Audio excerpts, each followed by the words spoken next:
habis konsert lah semalam. Saya minta maaf. Serak-serak gitu. Dah lama jugalah sebenarnya ni. Minta mohon doanya lah, insyaAllah semoga disembuhkan secepatnya. Selepas ni start sakit lepas Maulid yang ke 13 Oktober tu. Lepas Maulid terus sakit. Tak tahu. Tapi tak apalah, Alhamdulillah lepas Maulid kan. So InsyaAllah apa-apa yang Allah kasih tu mungkin ada kebaikannya, insyaAllah. Termasuk sakit. Termasuk sakit. Baik, insyaAllah kita akan teruskan dengan bab riak. Hari ini merupakan hari akhir untuk kita sentuh tentang bab riak. Sebab next 2 week kita akan sentuh bab yang seterusnya, pelajaran yang baru, iaitu tentang sifat-sifat mahmudah. Ya, sifat-sifat mahmudah. Topik riak ni merupakan topik yang terakhir sebenarnya. Jadi sebagai permulaan, mari sama-sama kita recap balik, kita ulang kaji balik apa maksud riak sebenarnya. Boleh? Saya suka ulang kaji. Jadi nak tahu ada tidur ke tidak kan? Ada pelajar baru kat sini. Kan? Dia faham bahasa Melayu. Yang tu, yang atas ada baby tu. Dia faham bahasa Melayu. Oh, insyaAllah. Hello, siapa nama dia? Charles? Tak apalah. Dia malu-malu tu, Okey, tak apa, insyaAllah. Mudah-mudahan dapat barakah lah. Bawa anak kecil ni, dia barakah sebenarnya. InsyaAllah mudah-mudahan barakah buat dia. Allah nak kebaikan untuk dia, that's why. Okey, insyaAllah kepada semua juga bila kita hadir ke majlis, sebenarnya Allah inginkan kebaikan kepada kita, iaitu berbentuk kefahaman agama. Ya, kalau tidak Allah boleh je buat kita pergi mana-mana, bukan tempat majlis ilmu pun, tapi sebab Allah dah tempatkan kita kat sini, maksudnya Allah nak berikan kebaikan, Allah nak berikan kita kefahaman, Allah nak berikan kita tempat kat syurga tu sebenarnya. Sebab kita ni antara dekat dalam taman-taman syurga. Jadi kalau kita nak dekat dalam taman syurga, maksudnya kita sudah berada dalam syurga sebenarnya. Taman syurga tu dekat luar ke kat dalam? Kalau kita kata taman syurga, dalam kan? Dekat tepi-tepi ke tengah-tengah? Tengah-tengah. Jadi kita ni bila dikatakan kita berada dalam taman syurga, maksudnya kita ni seolah-olah dalam pertengahan syurga tu. Jadi kita bukan dekat tepi, tidak, kita dekat tengah-tengah. Jadi bila Allah dah tempatkan kita di taman syurga tu, itu bermaksud Allah nak kita dapat kebaikan, Allah nak kita dapat kefahaman. Jadi jangan kita tidak merasakan ini satu nikmat yang baik, tidak. Walaupun kita rasa lah ini setiap Ahad datang sini kan, bukannya apa-apa pun, setakat dengar ceramah, setakat baca-baca Quran, setakat makan-makan, tidak. Sebenarnya Allah nak berikan kebaikan dari bentuk macam itu sebenarnya. Because you can go out, you can go anywhere, but Allah izinkan sebenarnya, tapi Allah lebih izinkan you untuk datang sini, untuk dapat ilmu, dapat kefahaman agama kan. Antara perkara yang Allah nak sampaikan kepada you adalah Allah nak you duduk kat sini supaya dapat pahala.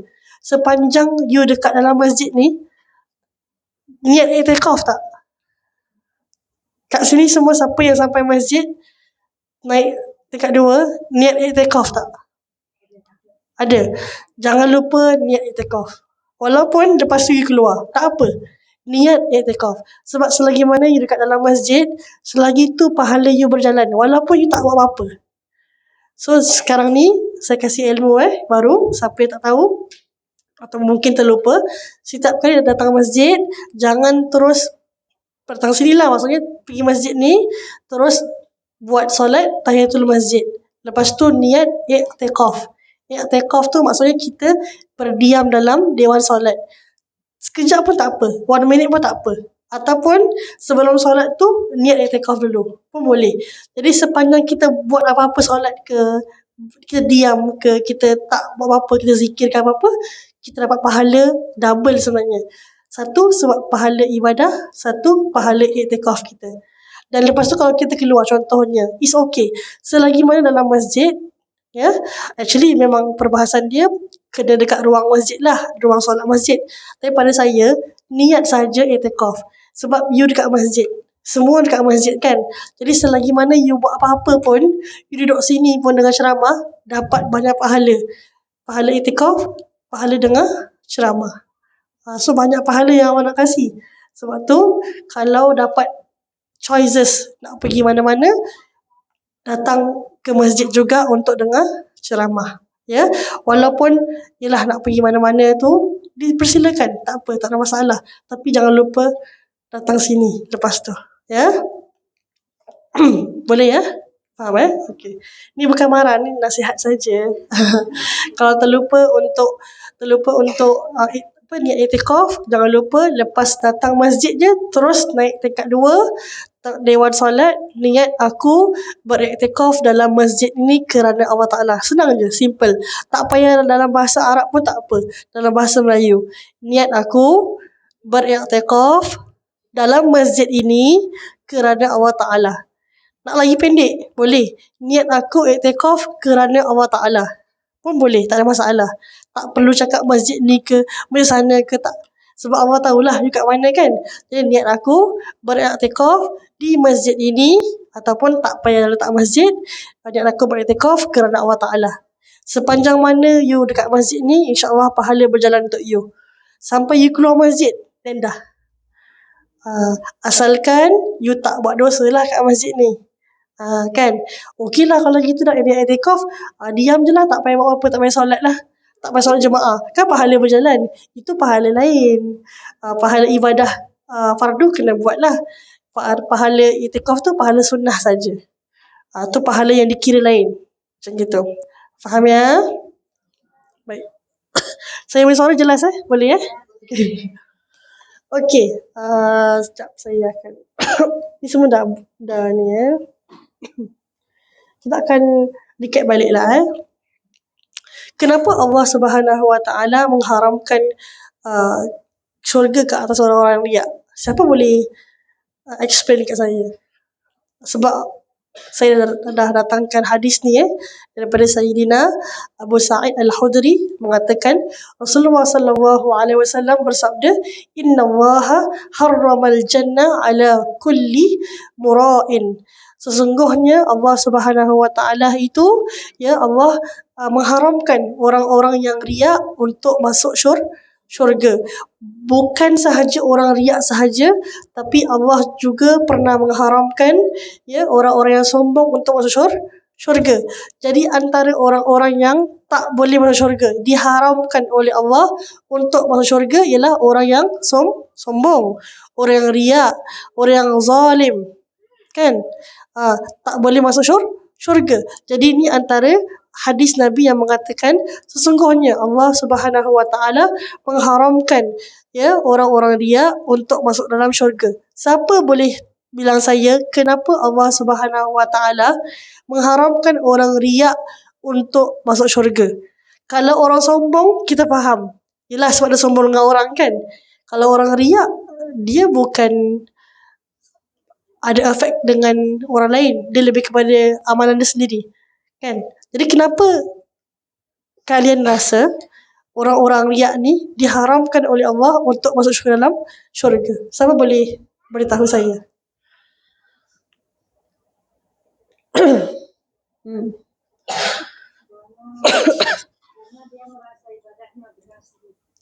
Dia merasakan ibadahnya benar. Okey, boleh?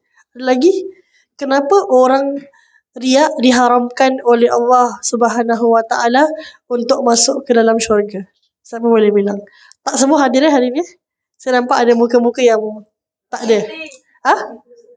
Itulah nampak dia tak ada. Selalu kalau tak dekat situ. Tak ada, dia sakit kurang sihat. Jaga baby. Okay, faham. Tak apa. It's okay.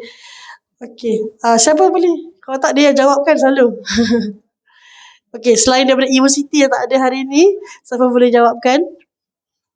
Kenapa Allah Subhanahu Wa Taala mengharamkan orang-orang riak masuk ke dalam syurga? Satu, kerana dia merasakan amal ibadah dia semua betul. Dia yakin amalan dia tu betul.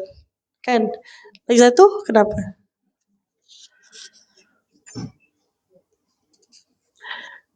Cepat. Siapa yang tak jawab, tak balik-balik. Kenapa? Jawab je tak apa. Tak ada jawapan yang salah sebenarnya. Dia lebih kepada nak tahu pemahaman kalian lah macam mana. Kenapa ibu? Okey, tadi samalah, hampir sama. Okey. Lagi, kenapa? Kenapa kita tak boleh rasa kita betul walaupun kita betul? Kerana beramal kerana manusia. Okey. Satu point. Kita diharamkan oleh Allah masuk dalam syurga kerana satu, one of the reason, one of the alasan. Terima kasih ibu. Tak pernah nampak muka ibu. Siapa? Baru ya? Okay. Ibu siapa namanya? Patria. Masya Allah. Ibu Siti juga ni. Ibu Siti juga. Terima kasih ibu. Jadi jawapan ibu, one of the reason, satu alasannya ialah kenapa tak boleh masuk syurga orang riak kerana dia beribadah kerana manusia, bukan kerana Allah. Sebab tu Allah haramkan dia untuk masuk dalam syurga. Tu poin yang pertama, yang bagus, alhamdulillah. Selain daripada tu, ada tak? Ibu. Okey, hampir sama. Merasa paling betul, merasa paling pintar, merasa amalan dia betul kan? Alhamdulillah. Okay, one more. Kenapa Allah haramkan orang-orang macam ini masuk dalam syurga? Satu, sebab dia ibadah kerana manusia. Selain itu, kenapa?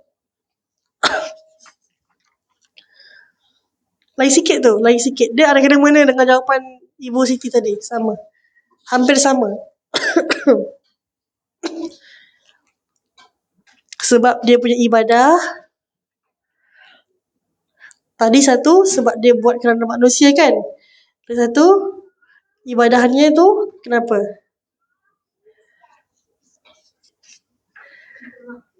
Apa?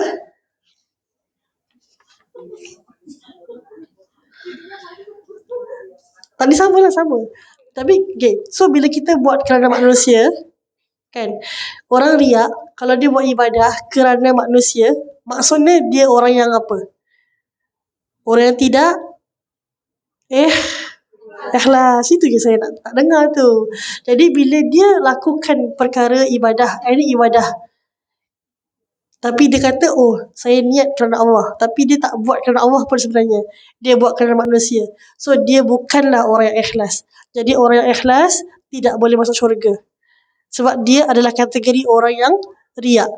Jadi, orang yang riak ni, orang yang riak dan orang yang ikhlas tak boleh bercampur. Kalau kita kata kita orang yang ikhlas, maka kita bukan orang yang riak. So kalau kita orang yang riak, kita bukanlah orang yang ikhlas. Sebab orang yang riak dan ikhlas tak boleh bercampur dalam satu hati dia. Tidak. Sebab Al-Imam Ibn Qayyim mengatakan dua perkara ni tak boleh bersatu dalam satu orang. Kalau dia betul-betul ikhlas, dia tak akan ada perasaan riak. Kalau dia ada perasaan riak, dia tak akan ada perasaan ikhlas. Walaupun sikit pun. Ibarat macam air dengan minyak. Siapa kat sini semua masalah kan? Kan tahulah kalau air dengan minyak boleh campur tak? Tak boleh campur. Kita goncang macam mana pun kita tak boleh campur kan? So macam gitulah. Kalau kita ada sedikit di dalam hati, itu bermaksud kita bukan orang yang ikhlas. Tapi kalau kita orang yang ikhlas, insya-Allah kita bukan orang yang riak. So adakah dengan mengatakan kita ni ikhlas, aku ikhlaslah belikan kau ni, adakah kita orang ikhlas? Belum tentu. Kalau tak, memang betul kadang-kadang orang cakap dia ikhlas, betul dia ikhlas. Tapi kalau boleh, tak perlu ucapkan. Sebab ikhlas tu urusan hati kita dengan Allah. Kan? Orang lain tak payah tahu sebenarnya. Ya? Kalau kita benar-benar ikhlas, tak perlu diucapkan. Kerana Allah lagi tahu. Tak perlu kita zahirkan kepada orang lain yang kita ni ikhlas.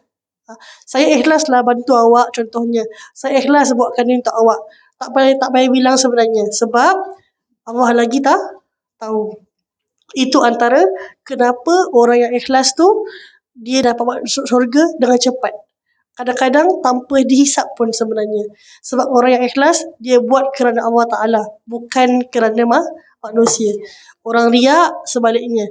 Orang yang riak ni adalah orang yang tidak ikhlas. Maksudnya, dia kalau buat kerana manusia. Ya? Boleh ya?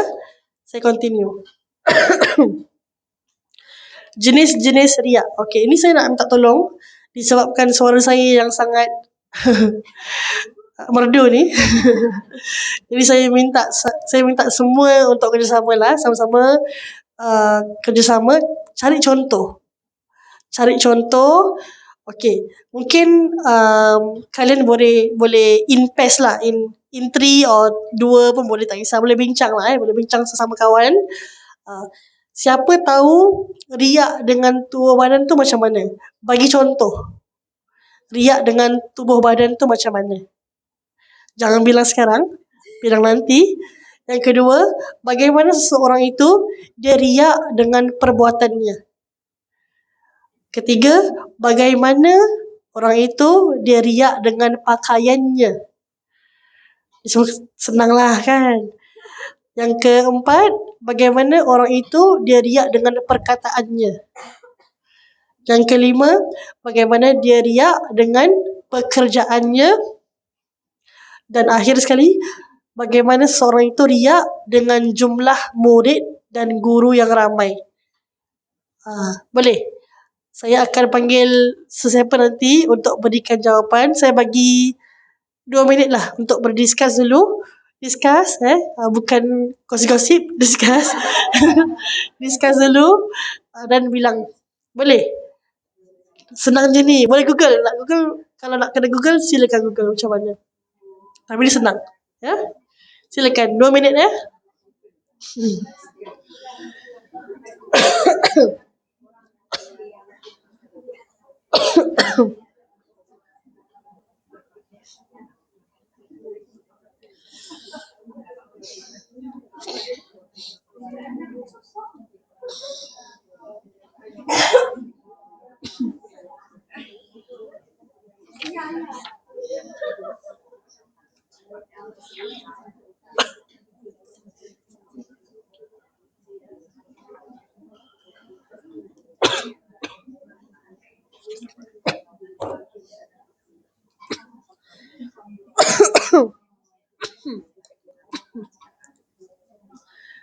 Dalam buku ada dalam buku kalau boleh luar daripada contoh dia lah Boleh refer tapi contoh dia lain sikit lah.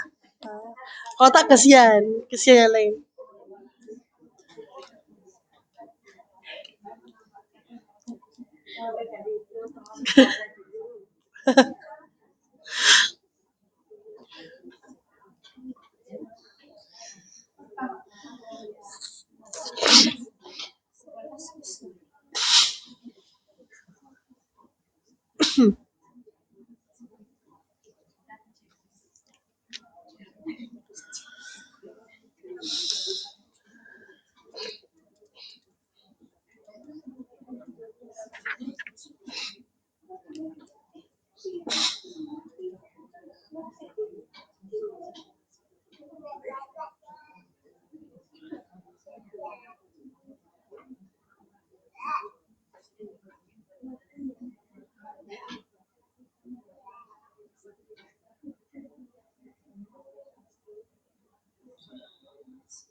Boleh?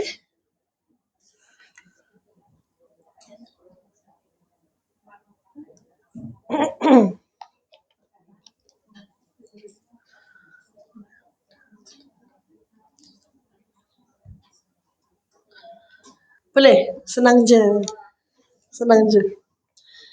Okey. Okey, yang pertama. Riak dengan tubuh badan. Saya tak panggil nama dulu. Saya panggil alfabet lah. Boleh? Ada buku dia? Ada buku tak? Tak ada attendance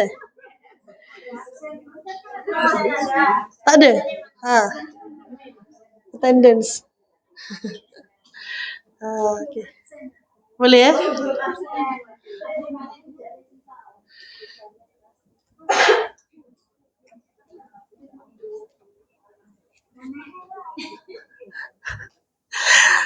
Jangan khawatir.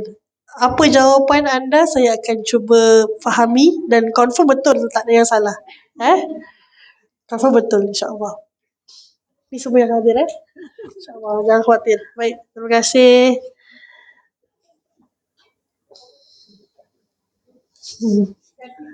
Ini sengaja ni tak kasih baca ni, macam mana ni? Tak kasih baca. Macam mana ni? Okey, saya ambil nombor yang saya suka lah ya. Siti Badriah. Siapa? Oh, okey, Siti Badriah. Okey. Baik, Ibu Siti. Jadi contoh mungkin dah berdiskus kan, dah sudah discuss, ada bincang dengan kawan-kawan. Satu contoh riak dengan tubuh badan. Yang lain boleh kita ambil manfaat silakan. Mereka dengan menunjukkan kemulakan badan mereka ditunjukkan kepada orang lain. Maksudnya macam mana tu? Tunjuk macam mana?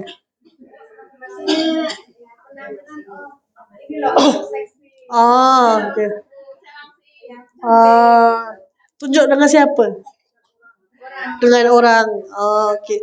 Jadi dengan cara tunjuk, memamerkan kecantikan diri melalui tubuh badan, itu pun antara satu riak lah sebenarnya kan. Sebab memang kita punya tubuh badan tu yang cantik ke tak cantik ke, itu semua datang daripada Allah kan. Tapi tak boleh kita menggunakan tubuh badan kita ataupun nikmat Allah yang Allah berikan kita untuk tunjukkan pada orang, akulah yang paling seksi, akulah yang paling lawa, akulah yang paling macam gini. Kalian semua tak, contoh macam itu kan. Ataupun ada orang kata, oh ini adalah sumber rezeki dia. Macam mana pula? Bagaimana? Dengan dia menayangkan tubuh badan dia, dia mengatakan ini adalah sumber rezeki dia. Orang suka. Jadi dia kata dia tak riak. Macam mana? Apa nak cakap dengan orang macam ini?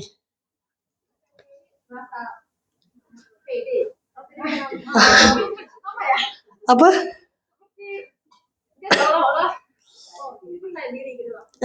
Dia confident lah gitu. Okey, betul. Itu sebab tu ramai orang dia suka tayangkan diri dia dekat media sosial kan. Ya, ada seksi semua kan. Okey. Tapi bagaimana kita cara untuk nasihatkan orang macam gini, untuk stopkan dia? Walaupun dia kata, saya tak riak, ni saya punya sumber cari makan, contohnya. Macam mana?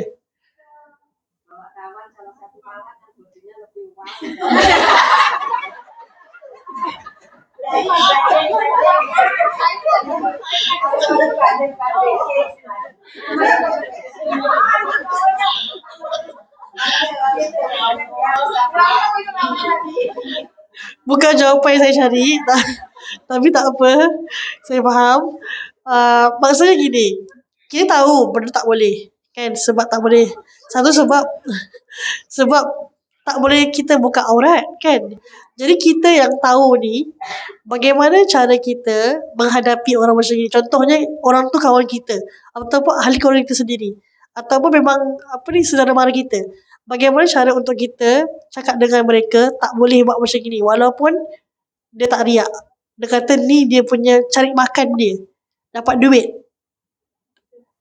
How?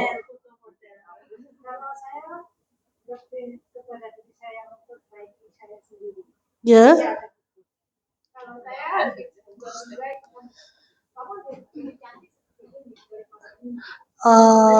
yang ada terbuka, yang beda tertutup.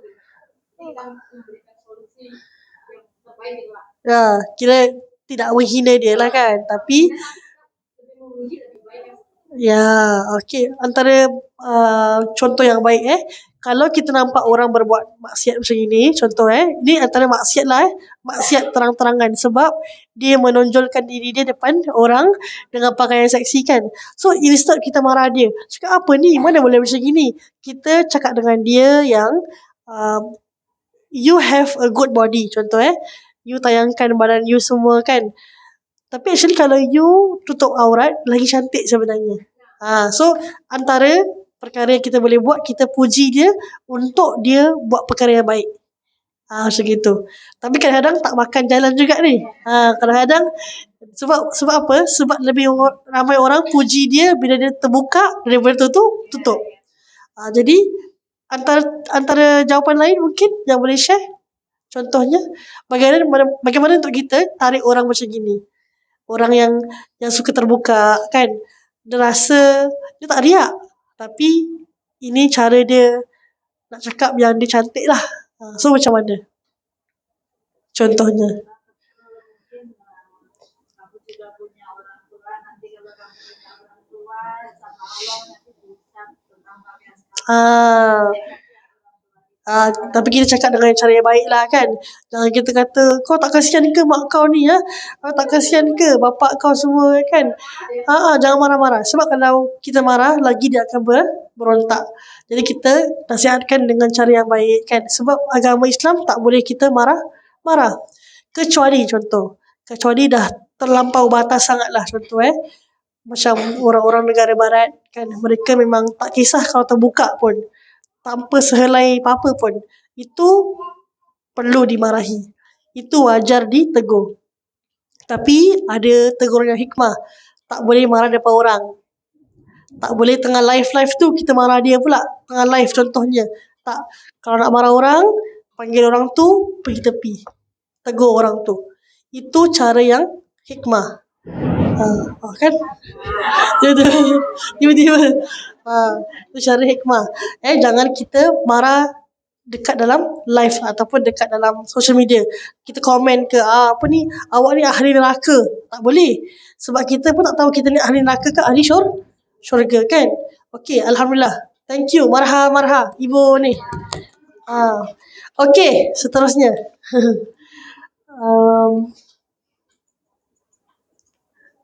Yang atas semua leader lah Ibu setia.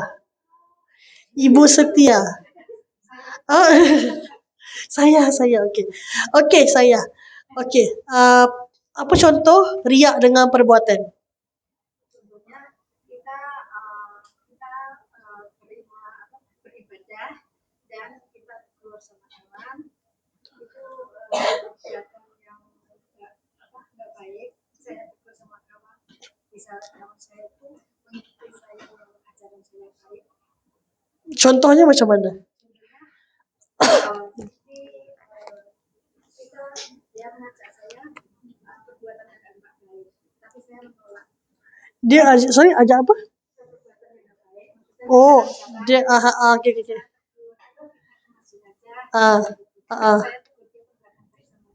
okey. Okey. Itu contohnya. Okey, saya olahkan balik Okey. Jadi riak dengan perbuatan tu maksudnya adakah dengan ibu ajak dia pergi masjid tu riak ke tidak?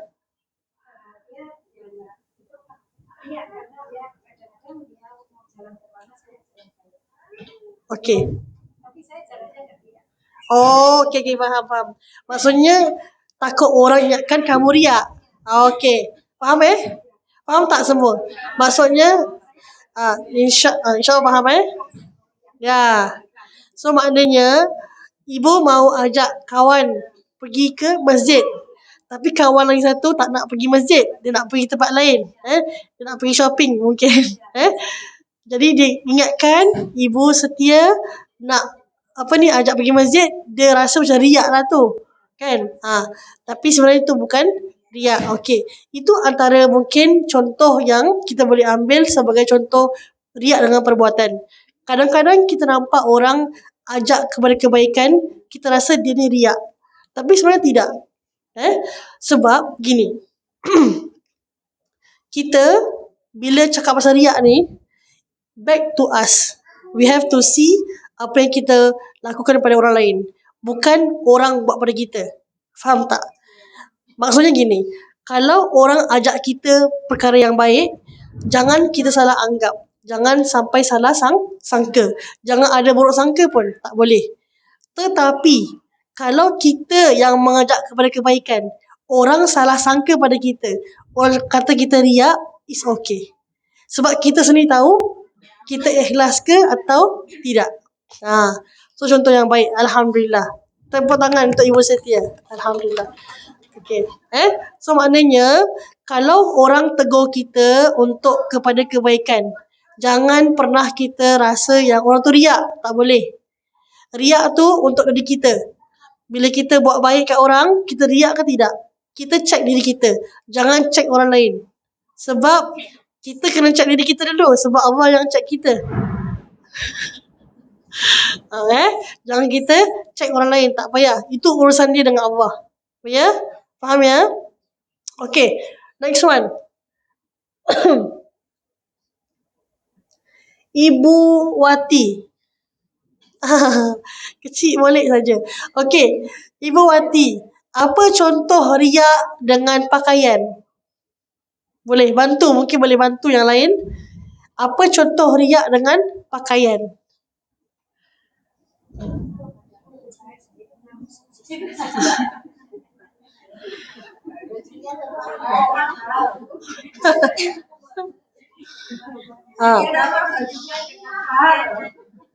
Saya? Alhamdulillah. Menunjukkan pakaian yang berlebihan. Okey. Contohnya lah, saya bawakan contoh yang lain. Contoh, ada orang masuk dalam dewan ni. Dia pakaian dia lusuh. Pakaian dia tak mahal. Biasa-biasa je. Adakah orang tu dikira riak ke tidak? Adakah orang tu dikira riak ke tidak? Contohnya, dia pakai macam mungkin ada koyak sikit, ada koyak-koyak sikit kan. Adakah orang tu dikira riak ke tidak?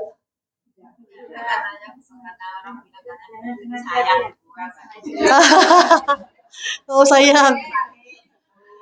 Okey, ada siapa kata riak? Siapa kata orang tu riak?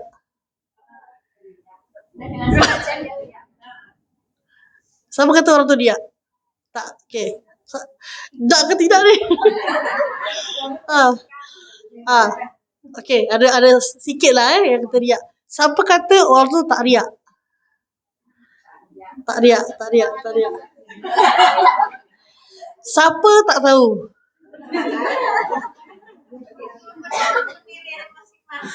Ya, okay. So what is apa yang Kak Wati Kak Wati kan, saya bagi Kak Wati kan. Jadi siapa yang Ibu Wati tadi cakap tentang orang yang riak tu kadang-kadang dia berlebih-lebihan dengan pakaian dia. Tapi tak semestinya. Kadang-kadang ada orang sengaja pakai yang comot-comot, yang compok-compok sebab nak nampak orang yang dia ni orang yang macam zuhud, tak ahli dunia. So nanti bila dia pakai yang tak betul ke, yang macam koyak-koyak kan, nanti dia nampak orang akan pandang dia, Masya Allah bagusnya awak ni kan. Tapi hati dia riak. Dia nak orang puji dia. Tu dia. So tak semestinya orang yang pakai bagus-bagus kan, macam ibu ni pakai bagus kan, tak semestinya ibu riak. Tidak. Kadang-kadang cantik tu sebab Allah nak dia mengambil this wording yang mengatakan Allah tu suka benda-benda yang indah. Kalau kita pakai cantik sebab kita nak uphold, kita nak ikut contoh yang Allah tu maha indah, so kita pun nak jadi indah kan, itu boleh. Tapi kalau kita nak cantik sebab nak orang pandang kita paling cantik dalam uswatul hasanah, kita lah yang paling cantik, tu tak boleh. Tu riak nama dia. Ataupun kita nak paling saya lah yang paling zuhud dalam grup ni, saya pakai yang simple je lah. Itu riak sebenarnya. Okay, so bukan pada pakaian sebenarnya. Maaf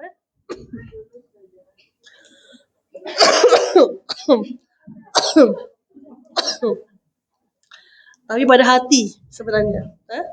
Saya minta maaf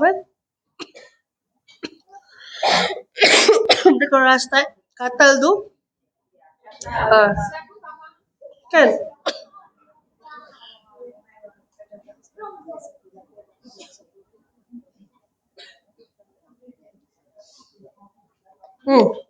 So bukan pada pakaian saja. Ada orang dia pakai indah tapi dia ikhlas. Dia nak tunjukkan yang Allah tu indah dengan pakaian indah dia. Contoh dia orang kaya, tapi dia sengaja pakai yang tak cantik. itu tanda dia riak. Sebab dia tak ambil nikmat Allah pakai cantik. Berbeza dengan orang yang dia mungkin bukan orang yang berada. Dia bukan orang yang kaya. Tapi sengaja pakai cantik sebab orang tengok dia, oh dia ni macam orang kaya. Padahal dia nak pujian orang sahaja. Okay? Tu salah. Bukan pada pakaiannya, pada hatinya. Dia pakai tu kenapa? So bila kita kat rumah ni, pergi masjid kan sekarang ni, bila kita pilih pakaian kita ni, kita pilih sebab apa? Pernah tak terfikir? Bila kita ambil baju, okay, pakai baju ni lah, tak tahulah, ambil baju lain lah kan. Kita pakai baju tu, pernah tak kita terfikir, kita ambil baju ni, ya Allah aku pakai baju ni sebab ini tutup aurat. Ya Allah aku pakai baju ni sebab colour ni colour yang Nabi suka, contohnya. Bila kita ambil baju macam itu, kita niat dalam hati gitu, itu pahala tau sebenarnya. Bukan sekadar ambil baju lah, pakai je lah, tak. Tidak. Bila kita pilih baju kita, ya Allah aku pilih baju ni lah sebab baju ni dia akan buat aku lebih dekat denganmu. Sebab colour putih, contohnya. Dia mengingatkan aku tentang kematian, contohnya. Jadi kita pilih baju pun penting sebenarnya. Bukan kosong-kosong. So bila kita pakai tudung kita kan, colour-colour ni kan, kenapa sebenarnya kita pakai? Pernah tak terfikir? Kan? Tak pernah? Pernah. Alhamdulillah. Pernah tak fikir? Alamak, contohnya tak matching lah colour ni kan. Tak payahlah. Kan? Nanti malu lah kan. Macam mana? Jadi kita pilih baju tu pun sebenarnya ada niat.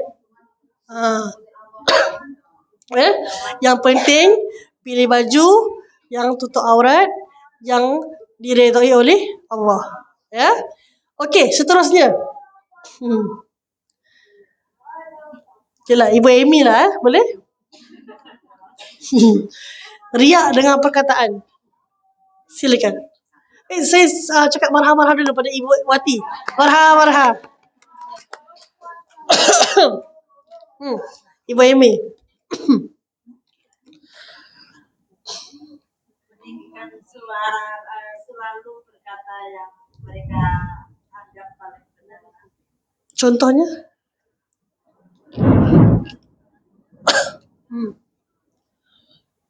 Kalau dia pergi masjid, macam bacaan Al-Quran paling benar. Okey, bagus. Contohnya saya bawa cerita.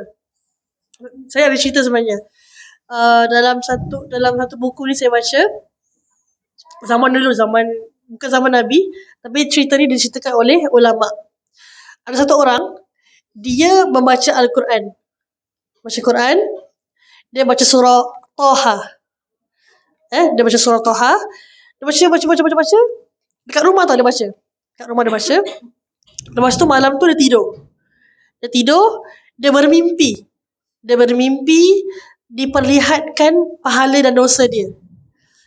So dia nampak pahala dia. Malaikat cakap, okay ni pahala kau gini-gini ni dosa kau gini-gini. So dia baca. Dia nampak semalam punya pahala. Dapat pahala gini-gini sebab baca surah Toha. Dia diperlihatkan lah. Tapi dia kata, kenapa ada certain ayat tak dapat pahala? Kira pahala dia cuma dapat certain ayat saja. Tak semua bacaan dia dapat pahala. So dia tanya dengan malaikat ni. Wahai malaikat, ini dalam mimpi. Dia tanya malaikat. Dia kata, kenapa aku tak dapat pahala untuk ayat ni? Sebab seingat aku baca ayat ni. Jadi malaikat kata apa? Sebab masa kau baca ayat ni, kau tahu ada orang jalan dekat luar rumah kau. Kau sengaja keraskan suara kau supaya orang tahu kau tengah baca Al-Quran. Jadi Allah suruh hapuskan pahala kat situ. Masuk ke dalam dosa. So ni cerita tentang riak kepada perkataan. Contohnya dengan kita punya membaca Quran, sengaja kita membaca dengan suara yang merdu ke, ataupun kita baca dengan harapan orang tahu kita baca Quran dengan baik ke, itu boleh menghapuskan amalan kita. So jangan pernah kita lakukan seperti itu. Sebab cerita ni cerita yang betul sebenarnya. So Ibu Amy kata tadi ibadahnya macam mana? Dengan apa? Tadi you punya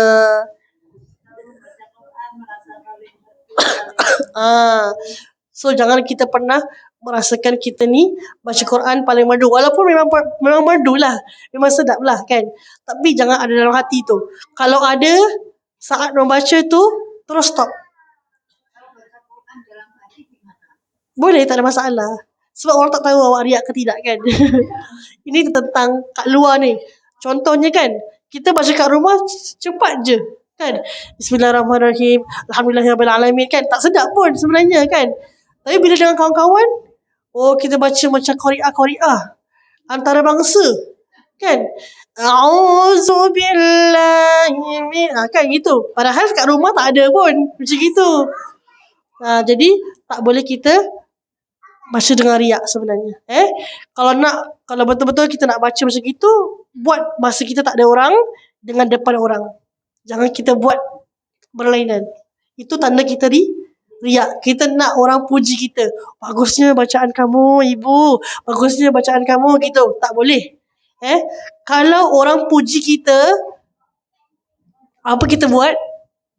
Kita cakap istighfar. Dalam hati baca istighfar. Tapi mulut cakap Alhamdulillah. Dalam hati cakap istighfar. Astaghfirullahalazim, aku tak layak mendapat pujian ini. Tapi dekat mulut cakap Alhamdulillah. Macam gitu. Faham ya? Okay. Tepuk tangan untuk Ibu Amy. Okay. Ibu.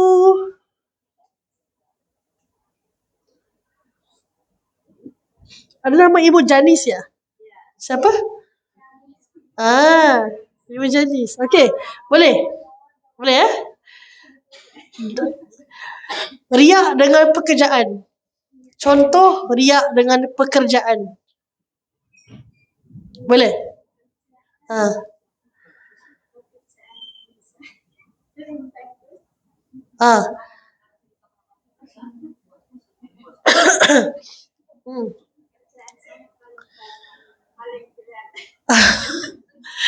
Ada boleh bantu atau orang lain nak bantu. Macam mana tu riak dengan pekerjaan?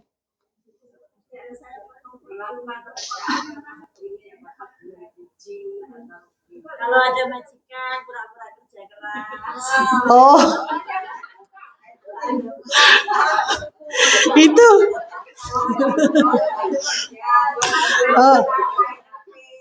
Macam selalu buat je ni.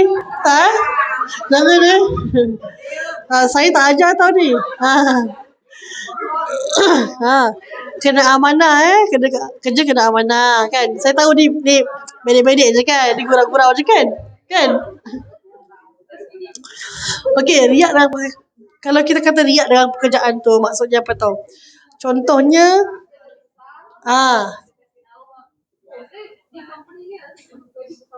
ya, betul. Macam gitu. Contohnya riak dalam pekerjaan tu maksudnya dia rasa dia kerja tempat ni gaji dia besar. Yang lain semua gaji kecil. Aku paling bagus lah contohnya. Tu riak dalam pekerjaan. Walaupun pekerjaan tu halal sebenarnya. Tak boleh kita riak dengan pekerjaan kita. Contohnya, saya ustazah, saya paling bagus sekali. Tak boleh.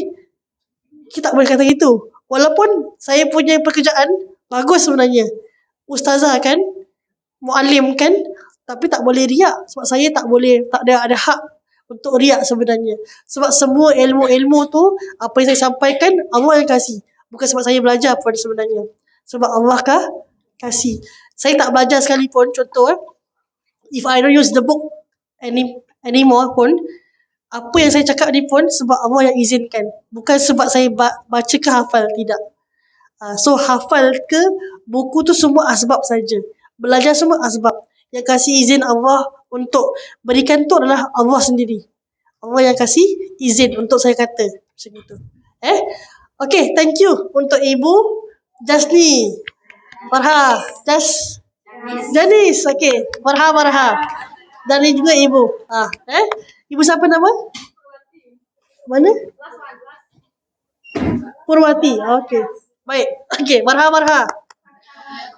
Okay, last kali. Okay, last kali saya buka pada umum. Siapa nak jawab, boleh jawab. Bagaimana riak dengan jumlah murid ataupun dengan jumlah guru yang banyak? Macam mana orang tu riak dengan jumlah murid dan jumlah guru yang banyak. Macam mana tu? Siapa boleh bilang saya?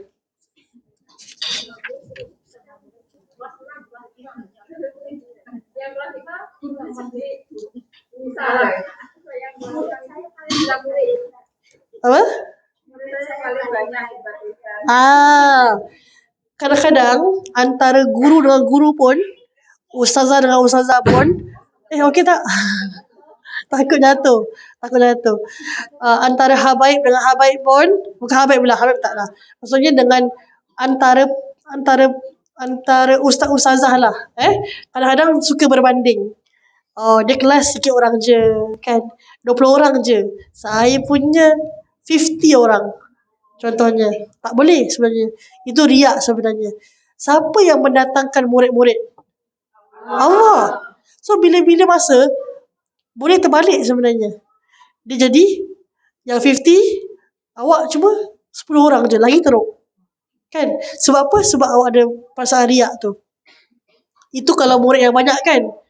Contohnya kalau guru yang banyak, contohnya, saya berguru dengan sini, saya berguru dengan sini, saya berguru dengan sini. Berguru tapi tak betul-betul pun berguru. Cuma jumpa je. Jumpa duduk sekali dan dah, tak jumpa lagi. Itu bukan betul-betul guru. Kalau betul berguru sekalipun, tak boleh kita riak dengan orang.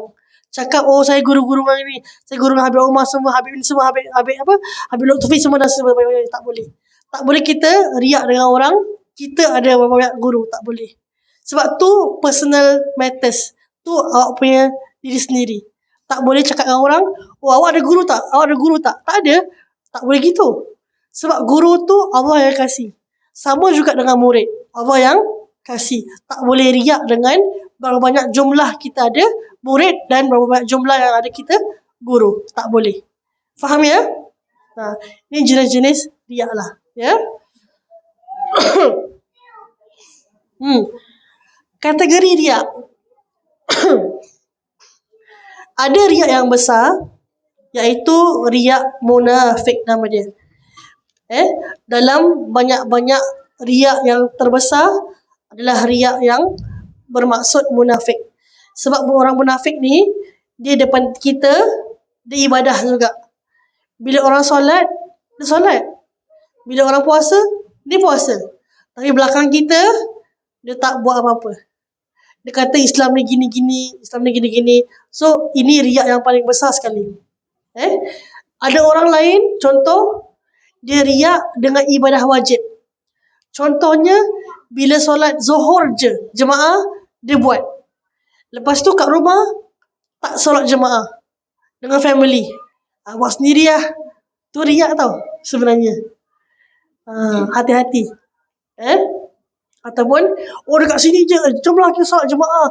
Kan bagus jemaah tu. Kat rumah tak ajak pun.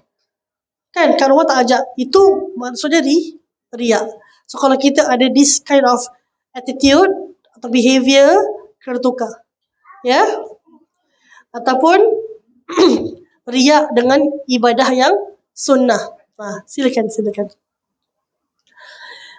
Riak dengan ibadah sunnah. Ini riak yang paling kecil. Lebat sangat. Ni riak yang paling kecil. Dia riak dengan solat. Contoh, dia riak dengan benda-benda sunnah. Contohnya, dia depan orang dah sedekah. Bahkan orang tak pernah sedekah pun. Itu riak juga. Tapi itu riak yang kecil. Sebab ada yang riak lagi besar sekali. Munafik, ibadah wajib. Itu riak yang paling besar. Ibadah kecil, contohnya macam solat sunat ataupun sedekah. Depan orang dia buat, bahkan orang dia tak buat. Tu consider kecil, tapi bahaya sebab from kecil boleh jadi besar. So jangan kita buat benda tu. Kata Imam Ibnu Athaillah As-Sakandari, penulis buku Al-Hikam, kitab Al-Hikam, mengatakan antara petanda seseorang itu mengikuti hawa nafsu ialah dia bersegera melakukan amal sunnah tapi malas melakukan ibadah yang wajib. Depan orang, sudah pukul 10 ini dah, kena solat duha. Paling terpaling solat sunnah lah gitu kan. Subuh pun tak solat. Itu tandanya orang tu dia ikut hawa nafsu. Dia ibadah semahu dia. Jadi kita kena renung-renungkan lah. Ataupun contoh macam gambar ni kan, ada kamera je dia sedekah. Kalau tak ada kamera tak sedekah kan. Tak boleh jadi macam gitu. Sebab kita ada kamera sebenarnya kan.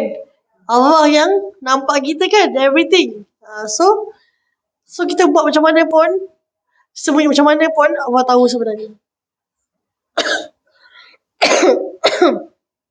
Faham Akhir sekali. This is last This is the last slide. So macam mana kita nak mengobati obat riak ni? Kalau kita ada riak, bagaimana kita nak obati? Kalau kita suka pada pujian orang, kalau kita suka pada pujian orang, kadang-kadang orang buat perkara sebab suka dipuji. Jadi kena ingat di akhirat nanti Allah akan panggil dia dengan 4 nama yang buruk. Yang pertama, ya murai, wahai orang yang riak. Yang kedua, ya ghawiyun, wahai orang yang sesat. Yang ketiga, ya fajiru, wahai orang yang jahat. Yang keempat, ya khasiru, wahai orang yang rugi.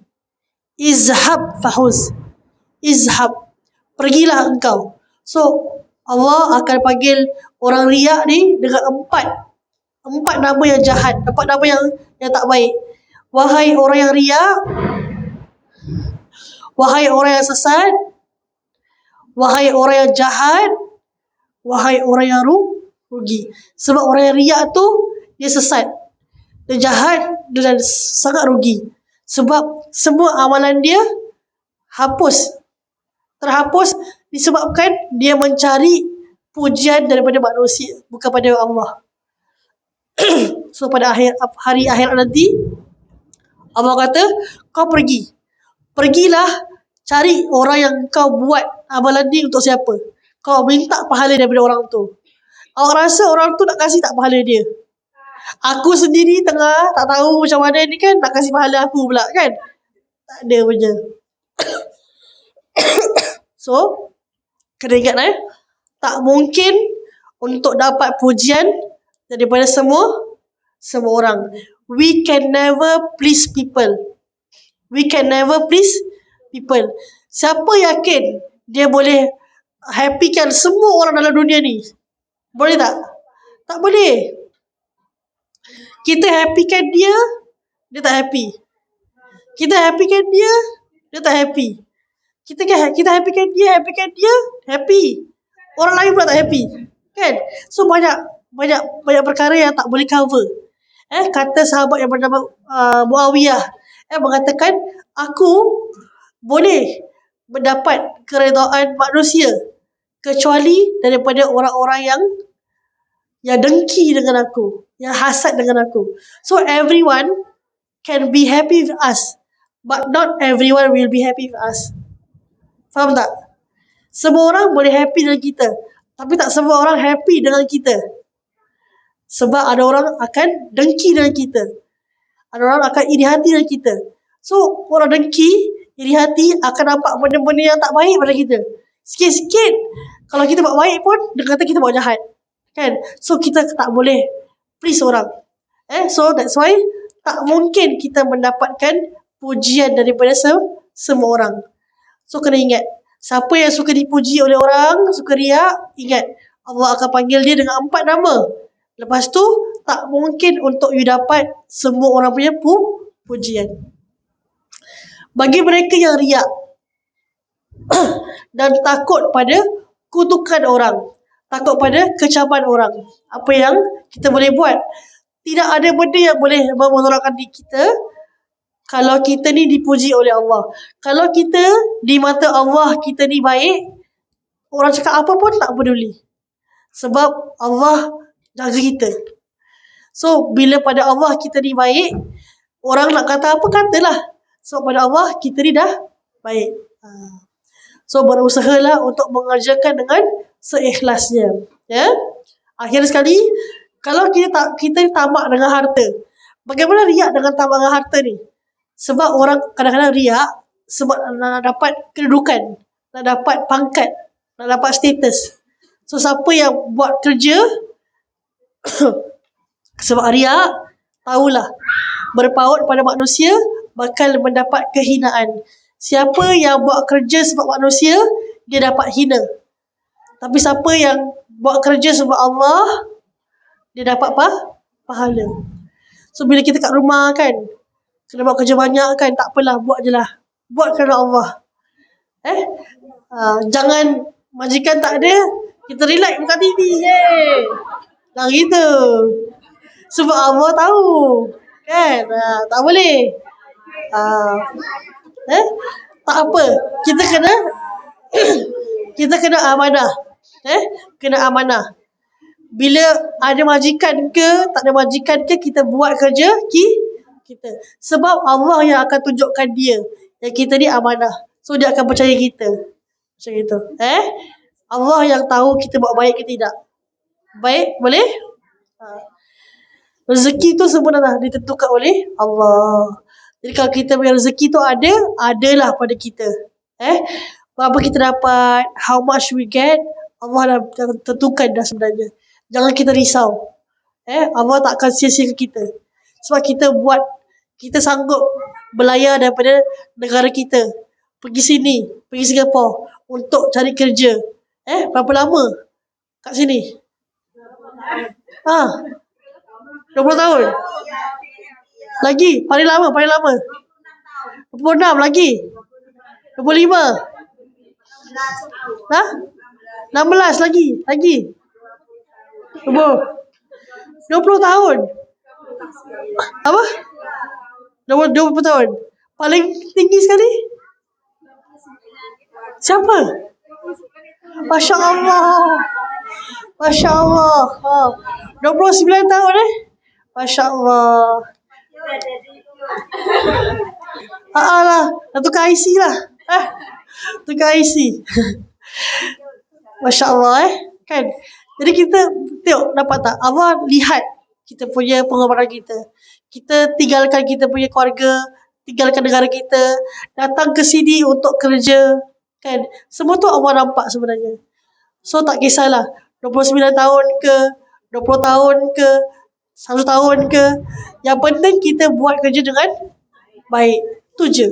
Majikan puji ke tak apa. Sebab kita bukan buat kerana dia, tidak. Kita buat kerja ni sebab Allah. Kan? Dapat kerja dah alhamdulillah dah. Kan? Majikan puji, kita alhamdulillah. Majikan appreciate kita, alhamdulillah. Dapat majikan yang tak appreciate kita pun alhamdulillah juga lah. Tak apalah. Sebab kita tahu Allah Maha melihat. Allah lagi tahu. Kan? Kadang-kadang Allah uji kita. Dapat majikan macam itu. Untuk lihat kita ikhlas ke tidak. Sabar kan? Sabar dengan ikhlas tu bergandingan. Untuk dapat ikhlas, hati ikhlas, kena sabar. Kalau kita orang yang sabar, pasti kita orang yang ikhlas. Faham ya? Okay, alhamdulillah. InsyaAllah semua ni orang-orang yang sabar, orang-orang yang ikhlas. Allah pandang semua ni. Allah pandang semua kita insyaAllah. InsyaAllah kita doakan semua orang kat sini dan juga ahli keluarga kita dekat kampung. Kita doakan kepada mereka dekat kita punya negara semua tu, betul, dan juga kita punya saudara mara kita dekat Gaza, kat Palestin yang sedang ditimpa musibah, supaya mendapatkan kemenangan lah insyaAllah. Kemenangan daripada Allah SWT. Baik, mari kita tutup majlis dan kita membaca Al-Fatihah. Semoga Al-Fatihah ini menjadikan kita punya sumber kekuatan kita. InsyaAllah. Ala hazihinya wa ala kulli niyyati salihah. Al-Fatihah. A'udzubillahi minasyaitonir rajim. Bismillahirrahmanirrahim. الحمد لله رب العالمين الرحمن الرحيم مالك يوم الدين إياك نعبد وإياك نستعين اهدنا الصراط المستقيم صراط الذين أنعمت عليهم غير المغضوب عليهم ولا الضالين آمين. Okay. سبحانك اللهم وبحمدك أشهد أن لا إله إلا أنت أستغفرك وأتوب إليك. بسم الله الرحمن الرحيم والعصر إن الإنسان لفي خسر إلا الذين آمنوا وعملوا الصالحات وتواصوا بالحق وتواصوا بالصبر.